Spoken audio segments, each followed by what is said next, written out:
उपमुख्यमंत्री देवेंद्र फडणवीसांच्या नागपुरातील देवगिरी बंगल्याबाहेर फासे पारधी विद्यार्थी आंदोलनाला बसलेत। तर शाळेच्या पुनर्विकासासाठी या मुलांनी हे आंदोलन सुरू केलंय। अमरावती जिल्ह्यातील मंगरुळ चव्हाळा इथल्या शाळेचा पुनर्विकास करण्याचं आश्वासन देवेंद्र फडणवीस यांनी दिलं होतं आणि त्यासाठी 6 कोटी रुपयांचं आश्वासन देखील देण्यात आलं होतं।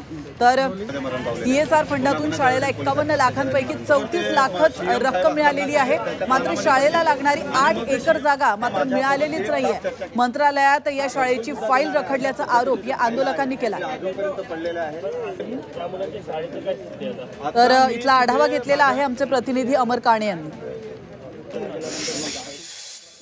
उपमुख्यमंत्री देवेंद्र फडणवीस यांच्या शासकीय निवासस्थानी नागपुरातील देवगिरी येथे एक फासेपारधी समाजाच्या मुलांची ही शाळा भरलेली आहे। खरं तर हे एक प्रातिनिधिक असं आंदोलन आहे। मतीन भोसले यांच्या माध्यमातून हे आंदोलन करण्यात येत आहे। नेमकं यामागचं कारण काय? हे सगळे अमरावती जिल्ह्यातील मंगरुळ चव्हाळा गावचे सगळे विद्यार्थी आणि त्यांच्यासोबत त्यांचे कुटुंबीय त्या गावाच्या आजूबाजूच्या परिसरातले लोक सुद्धा आलेले आहे। मतीनजी आपल्यासोबत आहे। आता हे सगळे लहानशी चिमुकली बालकं येऊन देवगिरी बाहेरून हे असे होर्डिंग्स घेऊन बोर्ड घेऊन बसलेले आहे। काय नेमकं आपल्या मागण्या आहे, काय म्हणणं आहे आपलं?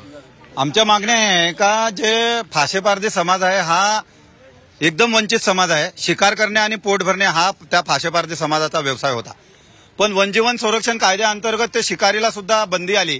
त्या अनुषंगाने यांचे इकलास जमीन 50-60 वर्षापासून ते वाहत आहे, पण अजूनपर्यंत ते जलद गतीनं ते निर्णय घेऊन नाही राहिले। फडणवीस साहेब मुख्यमंत्री असताना त्यांच्या ते बातम्या कानी पडल्या आणि यंत्रणेची बैठक घेतली आणि यंत्रणेच्या बैठकीला प्रत्येक यंत्रणेला त्यांना आदेश केले आणि आदेश केल्यानंतर मग 6 कोटी रुपयाचं बांधकाम असेल प्रश्नचिन्ह इमारतीच्या हॉस्टेलची प्रश्नचिन्ह शाळेची आणि मग 10 एकर जमीन असेल। पुन्हा हे 3 शिक्षकाचा जो मुद्दा आहे, या 3 शिक्षकाला अनट्रेन शिक्षक म्हणून त्यांना दर्जा देण्यात यावी आणि त्यांना अप्रूव्हल काढून देण्याचा निर्णय फडणवीस साहेबांनीच घेतला होता, पण अजूनपर्यंत त्याचं सुद्धा अंमलबजावणी केलेली नाही। यांची बोलीभाषा वेगळी आहे, फासेपारधी वाघरी बोलीभाषा आहे।